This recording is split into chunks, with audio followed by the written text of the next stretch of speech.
तो आदाब, नमस्कार, गुड इवनिंग, सत श्रीकाल। एक बार फिर आप तमाम लोगों का स्वागत है क्राइम तक की कहानी के इस खास एपिसोड में। उम्मीद है पूरी फैमिली अच्छी होगी, अपना और अपनों का ख्याल रख रही होगी। हालांकि आज संडे है, कहानी का दिन होता नहीं, लेकिन मुझे यहाँ तक खींच लाया वो चोर जो 72 घंटे के बाद पकड़ा गया। मुंबई पुलिस ने आखिरकार उस चोर को पकड़ लिया, जिसको पकड़ने के लिए 35 से ज़्यादा टीमें, कई सौ पुलिस वाले मुंबई से लेकर छत्तीसगढ़ तक की खाक छान रहे थे। एक टीम तो कल शाम को छत्तीसगढ़ पहुंच गई थी, क्योंकि एक बंदा रेलवे में विदाउट टिकट पकड़ा गया और वो मुंबई के कुलाबा का रहने वाला था और हुलिया बिल्कुल वैसे ही था जैसे सीसीटीवी फुटेज में था। लेकिन वो खैर कुछ और निकला। एक और को पकड़ा था, आपको बताया था पहले, वो भी बेकसूर निकला। पर असली चोर आखिरकार पकड़ा गया। जब ये चोर पकड़ा गया तो फिर इसकी सच्चाई ने और भी चौंका दिया। ये चोर मुंबई का नहीं था, ये चोर इंडिया का नहीं था, ये एक बांग्लादेशी था जो इलीगल तरीके से पश्चिम बंगाल से बॉर्डर पार करके इंडिया आया और फिर मुंबई पहुंचा। और ये पहली बार नहीं था, इससे पहले भी वो कई बार आया और फिर चला गया। लेकिन इस बार अनजाने में उसे पता ही नहीं था कि जिस घर में वो चोरी करने जा रहा है वो घर फिल्म स्टार सैफ अली खान का है। पेश है पूरी कहानी। 72 घंटे लगे। 72 घंटे के बाद आखिरकार सैफ अली खान के घर पर चोरी की नीयत से पहुंचा वो शख्स, वो चोर पकड़ा गया। कई जगह उसकी तलाश की गई, ढूंढा गया, अलग अलग 2-3 लोग और पकड़े गए, जिससे कहा गया कि असली चोर यही है। लेकिन फिर असली चोर कहीं और नहीं, मुंबई के ही करीब थाने में छुपा हुआ था। तो उसे पकड़ लिया गया है। एक सवाल जो हर एक के जहन में था वो ये कि सैफ अली खान या उस घर के स्टाफ के ऊपर हमला क्यों किया उसने। तो जो अभी सच्चाई सामने आई है वो ये है कि वो गया था चोरी की नीयत से, लेकिन अचानक उस कमरे में, जिस कमरे में वो था, 3 घर की स्टाफ महिलाएं और सैफ अली खान सामने। इसके बाद हाथापाई हुई और वो डर गया और उसने अपने आप को बचाने के लिए फिर चाकू घुमाना शुरू कर दिया, जिससे सैफ अली खान घायल हुए और उसके बाद वो वहाँ से भागता है। ये तो घर के अंदर की कहानी है। सवाल यह है कि ये चोर है कौन और पकड़ा कैसे गया। तो पहले पकड़ा कैसे गया और उसके बाद इस चोर की असलियत। 16 जनवरी की रात लगभग 2 बजे के आसपास, 2 बजे से कुछ देर पहले ही ये सैफ अली खान के घर बैंड्रा में दाखिल हो चुका था। दाखिल होने के बाद इसने देखा सब कमरे में सो रहे। ये अपने एक बाथरूम में इसने अपने आप को छुपा लिया। लेकिन इस्मा जो घर की एक स्टाफ थी, उसे कुछ आहट सुनाई दी और इसी आहट को सुनने के बाद उसने बाथरूम में जाकर देखने की कोशिश की। उसे एक परछाई नजर आई। परछाई ने टोपी पहन रखी थी और फिर अचानक उसने चाकू निकाला और उसे धमकाया और बाहर निकलकर अब वो कमरे की तरफ जा रहा था जिस कमरे में सैफ के छोटे बेटे जहांगीर सो रहे थे। तो घबराई, उसने पूछा कि तुम कौन, क्या चाहिए। तो उसने कहा मुझे पैसे चाहिए। उसने पूछा कितने। उसने कहा 1 करोड़। फिर उसने ये भी धमकी दी कि आवाज़ मत करना, एक भी बार आवाज़ मत निकालना। और तब तक वो जहांगीर के कमरे में जब चोर जाने लगा तो फिर वो बीच में आ गया और जो स्टाफ थी वो आई। फिर उसके ऊपर उसने चाकू घुमाया। उसने अपने दोनों हाथ ऊपर किए, कलाई में जख्म आया, वो चीखी।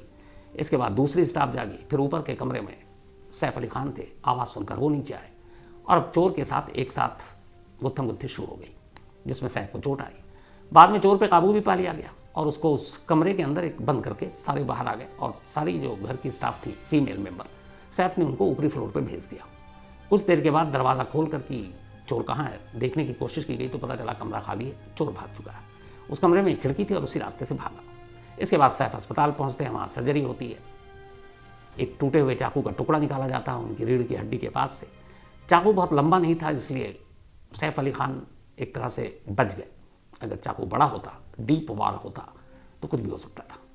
अब यहाँ तक की तो कहानी सामने आ चुकी थी। अब इसके बाद पुलिस पहुंचती है, तफ्तीश करती है और अब ये पता लगाने की कोशिश शुरू हो जाती है कि आखिर ये चोर है कौन। कई घंटे बीत जाते हैं लेकिन पुलिस को कोई जानकारी नहीं मिलती। सीसीटीवी कैमरे में एक तस्वीर बाद में ज़रूर आई, सीढ़ियों पर चढ़ते हुए, सीढ़ियों से उतरते हुए।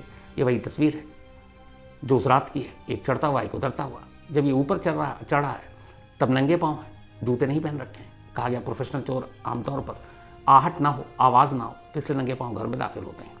और जब वापसी में सीढ़ियों से उतर रहा है तब उसके पैर में जूते हैं। जब ऊपर चढ़ रहा है तब इसके बैग भारी भरकम है, लेकिन जब उतर रहा है तो बैग थोड़ा सा खाली है। शायद वो जूते उसने इसी पिट्ठू बैग में रखे हुए थे।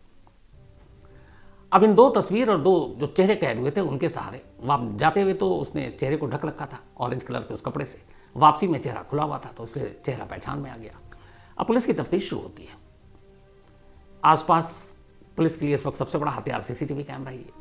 जो मोबाइल के डम डेटा है उसके ज़रिए भी कोशिश की गई कि उस वक्त उस रात कौन कौन से मोबाइल नंबर अननोन इस इलाके में एक्टिव थे। उससे कोई जानकारी मिली नहीं। तो पुलिस ने आसपास के सीसीटीवी कैमरों को खंगालने का फैसला किया।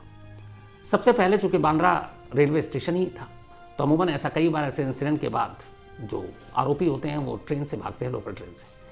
तो मुंबई पुलिस की एक टीम जो crime branch unit 9 senior inspector Daya Nayak, इसके अलावा जो डीसीपी दीक्षित गेदम और जो एडिशनल कमिश्नर रणजीत सिंह दहिया, इनकी अगुवाई में ये टीम अब उस चोर की तलाश में लगती है।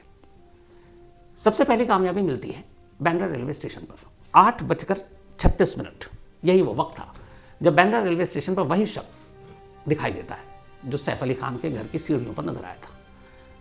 स्टेशन पर यह शख्स जो दिखाई दिया एक लोकल ट्रेन में बैठता हुआ नजर आया और ये लोकल ट्रेन बांद्रा से दादर तक जा रही थी। फौरन पुलिस की एक टीम दादर तक पहुंचती है, लेकिन दादर जाने के बाद उन्हें आगे कोई कामयाबी नहीं मिलती। वक्त बीत रहा है, अब चोर दादर के बाद गुम, गायब। अब इसके बाद पुलिस एक नया तरीका अपनाती है, फेस रिकग्निशन, यानी एक ऐसी तकनीक जिसके जरिए इस स्टेशन पर उससे मिलता जुलता और कौन सा हुलिया किस किस स्टेशन पर देखा गया उसको पहचानने की कोशिश की जाती है इसी फेस रिकग्निशन टेक्नोलॉजी के जरिए।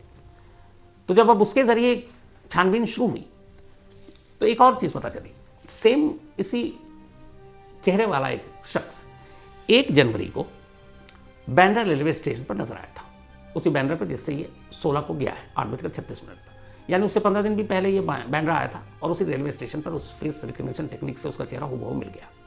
लेकिन इससे भी आगे कोई कामयाबी नहीं मिली, पुलिस और तफ्तीश करती रही आसपास के तमाम स्टेशन पे भी।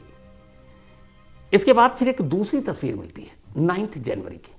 9 जनवरी को अंधेरी में इसी फेस रिकग्निशन तकनीक के जरिए ये इस बार अंधेरी स्टेशन पर दिखाई दिया। अब जब अंधेरी स्टेशन पर दिखाई दिया तो पुलिस ने अंधेरी स्टेशन के बाहर के सीसीटीवी कैमरों को खंगालने का फैसला किया। बहुत सारे विजुअल देखे, आखिर में एक ऐसा विजुअल जिसमें शायद कुछ मिलता नहीं, लेकिन वही काम कर गया। दोपहर 12:43 9 जनवरी अंधेरी रेलवे स्टेशन के बाहर एक बाइक दिखाई देती है। उस बाइक पर 2 लोग बैठे थे, एक बाइक चला रहा था, उसके पीछे एक पिलियन राइडर। अचानक वो बाइक रुकती है और वो जो पीछे बैठा शख्स है वो बाइक से नीचे उतरता है। ये सीसीटीवी तस्वीर उसी वक्त की 9 जनवरी 12:43 पर। तो ये बाइक से उतरता आप देख सकते हैं, उसके पीठ पर भी सेम लगभग वैसी पिट्ठू बैग है जो 16 जनवरी को सैफ अली खान के घर में दाखिल होते वक्त उसकी पीठ पर था। ये दोनों बैग मैच कर रहे थे। अब वो उतरता है और शायद बाइक वाले से कुछ पूछता है, वो बता रहा है, इशारा कर रहा है, और उसके बाद वो पैदल अब उतरकर बाइक से फ्रेम से बाहर निकल जाता है। अब इस बाइक से जो शख्स उतरा, जब उसकी फेस रिकग्निशन तकनीक के जरिए सैफ के घर में मिले चेहरे से मिलान किया गया तो हूबहू मिल गया 100%। अब पुलिस को लगा कि ये यही है, लेकिन इससे आगे कैसे बढ़े, क्योंकि वो निकल गया, उसके बाद फिर कहीं कैमरे में नहीं है। किस्मत ने साथ दिया, उसी बाइक जिस बाइक से उतरा, अब पुलिस ने उस बाइक को और उसके नंबर को किसी और कैमरे एंगल से टटोलने की कोशिश की। इत्तेफाक से इस बाइक को एक और कैमरे ने कैद कर लिया था। उस कैमरे में बाइक के आगे और पीछे दोनों के नंबर प्लेट दिख रहे थे। पुलिस ने उस नंबर प्लेट को निकाला, उसके बाद नंबर जब प्लेट सामने आया तब उसके रजिस्ट्रेशन नंबर के जरिए उसके मालिक का पता किया। जब मालिक का पता किया तो पता चला जो मालिक है, वो जो लड़का बाइक चला रहा है, वही ओनर है, वो मुंबई में नहीं बल्कि मुंबई के पास ठाणे का रहने वाला है। और ठाणे में भी एक जगह है, हीरानंदानी स्टेट के पास एक लेबर कैंप है। अब पुलिस अभी तक ये 16 से 17 हो गया, 18 हो गया, 18 की रात तक इस बंदे के बारे में पता चला। पुलिस की टीम देर रात ही अब निकलती है ठाणे के लिए। ठाणे में पहले तो इस बंदे को ढूंढा जाता है, अब बाइक का असली मालिक मिलता है। जब बाइक का असली मालिक मिलता है तो उससे पूछताछ होती है कि बताओ 9 जनवरी की दोपहर 12:43 पर अंधेरी रेलवे स्टेशन के बाहर तुमने किसको ड्रॉप किया था। अब वो पूरी कहानी बताता है। फिर वो बताता है कि एक मेरा जानकार है जिसका नाम है शरीफुल इस्लाम उर्फ शहजादे उर्फ बिजोय दास, तो उसको मैंने ड्रॉप किया था। पूछा गया कि वो इस वक्त कहाँ मिलेगा, तो पता चला कि इसी जो हीरानंदानी स्टेट है वहीं पर एक लेबर कैंप है। आमतौर पर बहुत सारे जो इधर उधर दिहाड़ी पे काम करते हैं उनका एक कैंप है। तो बोला वो पिछले कई दिनों से वहीं रह रहा है। अब पुलिस की एक टीम उसे लेकर उस लेबर कैंप में पहुंचती है। जब लेबर कैंप में पहुंचती है, तस्वीर चेहरा सामने था, अचानक सेम हुलिया का एक शख्स उस लेबर कैंप में मिलता है। सादी वर्दी में पुलिस गई थी, पहले उसे कुछ समझ में नहीं आया, लेकिन जैसे ही पुलिस ने उसे उठाया, उसका हाथ पकड़ा, उसके चेहरे की हवाइयाँ उड़ने लगी। पुलिस के सामने वही चोर खड़ा था जिसने 3 दिनों से मुंबई की 35 पुलिस टीमों को दौड़ा कर रखा हुआ था। अब वो चोर पुलिस के सामने था। आनन फानन में उसे उठाया गया और वहां से फिर उसको बांद्रा पुलिस स्टेशन लाया गया। यहां लाने के बाद अब उससे पूछताछ शुरू हुई। इस पूछताछ के बाद जो पूरी कहानी सामने आई वो ये है शरीफुल इस्लाम करीब 6 महीने पहले बांग्लादेश से आया था। ये एक बांग्लादेशी सिटीजन है और बांग्लादेश में एक डिस्ट्रिक्ट है जिसका नाम है झलोकटी, और इस झलोकटी डिस्ट्रिक्ट में एक गांव है जिसका नाम है राजबरिया। उसी राजबरिया गांव में शरीफुल इस्लाम का जन्म हुआ और वो वहीं बांग्लादेशी था। उसके बाद वो बीच में कई बार बॉर्डर पार करके पश्चिम बंगाल से भारत में दाखिल हुआ, आया, कुछ काम किया और फिर वापस बांग्लादेश चला गया। आखिरी बार 6 महीने पहले वो फिर आया। 6 महीने पहले आने के बाद वो वेस्ट बंगाल से मुंबई पहुंचा। मुंबई पहुंचने के बाद उसने एक जो एजेंसियां होती हैं जो दिहाड़ी पर लोगों को काम पर भेजते हैं, उस एजेंसी को ज्वाइन किया और पहले मुंबई में रहने लगा। लेकिन फिर इसे लगा कि मुंबई में वर्ली में किराए के घर में रहने लगा। कुछ इसने दोस्त बनाए थे, कुछ बांग्लादेशी दोस्त थे इसके, तो उनके साथ रहने लगा। फिर इसे आया कि नहीं, यहाँ पे नहीं रहना, तो ये वापस ठाणे पहुँचता है और हीरानंदानी में एक लेबर कैंप में रहता है। जो वो एजेंसी थी जो इस तरह के वर्कर्स की सप्लाई करती है अलग अलग जगहों पर, एक एजेंसी को इसने ज्वाइन किया, एक लेबर एजेंसी, और उसमें काम करने लगा। फिर छोड़ देता, फिर काम करता, और इस तरीके से इसकी ज़िंदगी कट रही थी। इसी बीच में अभी तक की जो तफ्तीश है इसकी गिरफ्तारी के बाद वो ये है कि इसी एजेंसी के थ्रू ये मुंबई के कई घरों में गया और उन घरों के बारे में ऐसे जानकारी थी, और बहुत मुमकिन है कि ऐसी किसी एक एजेंसी के ज़रिए ऐसे कुछ काम करने वालों की ज़रूरत सैफ अली खान के इसी बैंड्रा वाले घर में थी, और उस एजेंसी के थ्रू उन्होंने कुछ लोगों को बुलाया। वक्त पहले सैफ अली खान वैसे भी इस घर में बाद में शिफ्ट हुए, पहले कहीं और रहते थे। जब जहांगीर दूसरा बेटा पैदा हुआ तब उन्होंने इस अपार्टमेंट में एक साथ 2 डुप्लेक्स घर लिए थे। 6 फ्लोर है लेकिन कहते हैं 12, क्योंकि इसमें सारे डुप्लेक्स हैं। 11 फैमिली टोटल रहती है, और इनका टॉप फ्लोर पे सैफ अली खान और करीना और उनके दोनों बेटे, और इसके अलावा कुल 4 स्टाफ हैं। और इसी बिल्डिंग के 6 फ्लोर पे, यानी 3rd फ्लोर अगर कहें डुप्लेक्स के हिसाब से, उसमें उनके जो पहले बेटे इब्राहिम, ये लोग रहते हैं। तो कुछ वक्त पहले शरीफुल इस्लाम इस घर में पहुंचता है किसी एजेंसी के थ्रू, लेकिन उसे ये पता नहीं है कि ये इस घर का मालिक कौन है। उस अपार्टमेंट में आया, उस अपार्टमेंट में उसने देखा, कुछ काम भी किया या उसके कुछ दोस्तों ने काम किया, और उसके बाद वो चला गया। अब इस दौरान में हुआ ये कि वो काम वाम कम कर रहा था, उसे वापस जाना था फिर घर अपने बांग्लादेश, पैसों की ज़रूरत थी। अचानक उसे ख्याल आया कि बड़े बड़े लोग यहाँ रहते हैं, उनके घरों में बहुत पैसे होंगे, तो चलो किसी घर में चोरी करके हाथ साफ करते हैं और अच्छा खासा पैसा मिलेगा, उसके बाद यहाँ से बांग्लादेश निकल लेंगे, फिर किसी और शहर को देखेंगे। तो इसी आइडिया के साथ अब इसने रैकी करनी शुरू की। जो ये 1 तारीख को बांद्रा पहुंचा था, बांद्रा रेलवे स्टेशन पे इसके सीसीटीवी फुटेज दिखाई दिए, तो बांद्रा में ही सारी रैकी कर रहा था, क्योंकि उसे पता था यहाँ बड़े बड़े लोग रहते हैं। और जब सारी रैकी हो गई तो फिर इसने चुना सैफ अली खान के इस अपार्टमेंट को। उसकी चुनने की एक वजह थी, उससे देखा इसके 2 रास्ते हैं। एक फ्रंट, यहाँ पे सिक्योरिटी नाम की कोई चीज़ नहीं, जैसे बाकी जगहों पर आप गेट के बाहर भी खड़े हो तो लोग भगा देते हैं। उसने देखा यहाँ ऐसा कुछ है नहीं, गार्ड 2 हैं, वो भी यूं ही बैठे रहते हैं, और मतलब जिस तरीके की सिक्योरिटी बाकी जगहों पे होती है उसमें कम है। फिर उसने पीछे से देखा कि पीछे की जो दीवार है वो बहुत ऊंची नहीं है, कोई भी उसको फांद सकता है और वहाँ से निकल सकता है। अंदर का नक्शा उसे पता था कि एक इमरजेंसी एग्जिट है, सीढ़ियों के जरिए फायर की सूरत में लोग नीचे उतर सकते हैं। तो उसने इन सारी चीज़ों का पूरा मुआयना किया और फिर उसने तय किया कि इसी अपार्टमेंट में चोरी करेगा। और उसके बाद वो लगभग 1:40 पर 16 जनवरी को दीवार फांद कर, इसीलिए जो उसकी तस्वीरें सीसीटीवी फुटेज सीढ़ियों पर टिरता हुआ आप देखेंगे, उसके कपड़े, हाथ, इन सब पे धूल मिट्टी लगी हुई है। वो दीवार फांदने और दीवार से कूदने की वजह से उसको लगा। और फिर ये पहुंचता है, जूते उतारता है ताकि आहट ना हो, और फिर धीरे धीरे दबे पाँव ये पहुंच जाता ऊपर। मास्टर मतलब चाबियाँ इन लोगों के चोरों के पास होती हैं जो हर ताले को खोल देती हैं। ये घर में दाखिल हुआ, अंधेरा था, सब सो चुके थे। 11 बजे के आसपास सैफ अली खान का पूरा परिवार और तमाम स्टाफ। तो पहले ये अपने आप को एक बाथरूम दिखता है और उसके अंदर छुपा लेता है कि थोड़ा और रात गहरी हो, फिर वो बाहर निकलेगा।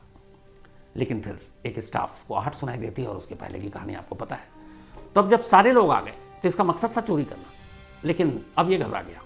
और घबराने के बाद अब ये एक साथ 4 लोगों को देखकर जो एक हेक्सा ब्लेड लेकर आया था, उस ब्लेड से आमतौर पर लोहे को काटते हैं, और एक छोटा सा चाकू था, बहुत छोटा भी नहीं था लेकिन जो बड़ा नाइफ होता है वैसा नहीं। तो फिर इसने वो निकाला कि डरा कर वो भाग जाए, लेकिन अब गुत्थम गुत्थी हुई। सैफ को सबसे पहले ये था कि अपनी सारी महिलाएं, उन स्टाफ को भी बचाना, तो सैफ आगे आए, उन लोगों को पीछे किया, और तमाम बच्चे और फिर बाकी सब स्टाफ को कहा ऊपर की तरफ जाओ। अब सैफ के साथ गुत्थम गुत्थी हुई, उसी में सैफ को 6 घाव लगे उस चाकू और ब्लेड से, और फिर किसी तरह उसको धक्का देकर सैफ उसको उसी घर के अंदर बंद कर देते हैं, दरवाज़ा बंद करके अब बाकी लोगों का फैमिली और सारे बच्चे ऊपर हैं। लेकिन इत्तेफाक से उस घर में एक विंडो, और उसी विंडो के रास्ते वो बाहर निकला, और बाहर निकलने के बाद अब वो सीढ़ी से नीचे उतरता है। अब उसे ये एहसास हो चुका था कि उसने चाकू मारा है, उसने ब्लड देखा, खून देखा। अब वो घबरा गया, क्योंकि उसका मकसद ये था कि चोरी करके भागना है, लेकिन अब चाकू चल चुका। तो अब घबराया हुआ नीचे उतरता है और तेज़ी से भागता है। फिर उसे दिखाई देता है एक गार्डन वहीं पे पास में। वो उस गार्डन में जाता है। गार्डन में पहुंचने के बाद बैग में इसने कुछ और कपड़े रखे हुए थे। सबसे पहले तो अपने कपड़े बदलता है, क्योंकि उस पर भी कुछ खून के निशान लग गए थे गुत्थम गुत्थी की वजह से। फिर वो कपड़े बदलता है और 3-4 घंटा दुबक के बैठा रहता है कि उसे डर था कि कहीं पुलिस ना आ जाए ये। और जब काफ़ी वक्त बीता तो फिर ये वहाँ से निकलता और बांद्रा की तरफ जाता, कपड़े वपड़े बदल कर, ताकि अब कोई पहचान ना पाए। और उसे इस बात का भी एहसास था कि वो एक जगह पे सीसीटीवी कैमरे में कैद हो गया। अगर आप तस्वीरें देखें तो वो ऊपर की तरफ देख रहा है जिधर कैमरा था। फिर उसके बाद ये थोड़ा वक्त काटता है और उसके लगभग इस इंसिडेंट के बाद, मतलब 2:33 पर ये निकला था नीचे, 8 बजे के आसपास ये बांद्रा रेलवे स्टेशन पहुंचता है और फिर वहाँ से 8:36 पर दादर के लिए एक ट्रेन पकड़ता है और दादर में उतर जाता है। दादर से उतरने के बाद ये एक दूसरी ट्रेन पकड़ता है और फिर ये ठाणे की तरफ जाता है। और ठाणे में जाने के बाद अब ये उसी जो लेबर कैंप है हीरानंदानी रोड पर, ये वहाँ जाकर अपने आप को एक तरह से वहीं छुपा लेता है। फिर इसके बाद इसे पता चलता है, लोग भी बात करने लगते हैं, मुंबई में सैफ अली खान के घर पर हमला, न्यूज़, अखबार, चैनल, सब पे खबर। तब उसे एहसास हो चुका था। मजबूरी ये थी, वो भागना चाहता था, लेकिन उसके पास पैसे नहीं थे। वरना ये था कि किसी तरह मुंबई से निकल लूँ और उसके बाद मैं वेस्ट बंगाल के रास्ते बांग्लादेश चला जाऊँगा, फिर कभी पकड़ में नहीं आऊँगा। लेकिन ट्रैवल करने के लिए उसके पास उतने पैसे थे नहीं। तो उसने कहा कि एक तो अभी बाहर पुलिस भी होगी, हर रेलवे स्टेशन पर, हर जगह। तो उसने कहा थोड़ा सा मैं यहाँ पे वक्त गुजार लूँ, क्योंकि उसे उम्मीद थी लेबर कैंप तक तो कोई आएगा नहीं। और उसे ये भी उम्मीद थी कि यहाँ तक पुलिस नहीं पहुँचेगी, क्योंकि सीसीटीवी कैमरे के अलावा उसके पास और कुछ है नहीं। पर लेबर कैंप में भी बाकी लोग ना पहचाने, इसलिए उसने अपना हुलिया भी बदल दिया था। कपड़े वपड़े वो सारे बैग वैग साइड कर दिए थे उसने। हेयर स्टाइल भी उसने थोड़े चेंज कर लिए और वो बेफिक्र बैठा हुआ था। पर उसे ये पता नहीं था कि 9 जनवरी को जब वो अंधेरी में उस बाइक से उतरा, उस बाइक का एक नंबर, सिर्फ उस नंबर के जरिए पुलिस का शिकंजा उस तक पहुंच जाएगा। और वही हुआ। सिर्फ बाइक के एक नंबर की वजह से आखिरकार 72 घंटे के बाद मुंबई पुलिस की टीम इस चोर को पकड़ने में कामयाब रही। वरना इससे पहले एक छत्तीसगढ़ में पकड़ा गया, क्योंकि उसका ताल्लुक मुंबई के कोलाबा से था। एक और लड़के को उठा लिया गया था जिसका हुलिया बहुत मिलता था इससे, लेकिन वो सारे बेकसूर निकले और असली चोर अब पकड़ में आ गया और अब पुलिस उससे पूछताछ कर रही है। लेकिन अभी तक की जो पूछताछ में ये कि उसे अंदाज़ा ही नहीं था कि जिस घर में वो चोरी करने जा रहा है वो फिल्म स्टार सैफ अली खान का घर है और उसे सिर्फ चोरी करना था। लेकिन जब घिर गया वो, तो फिर उसने हमला भी किया। पुलिस पूछताछ कर रही है, बाकी की कड़ियों को जोड़ने की कोशिश कर रही है। तो ये थी आज की कहानी।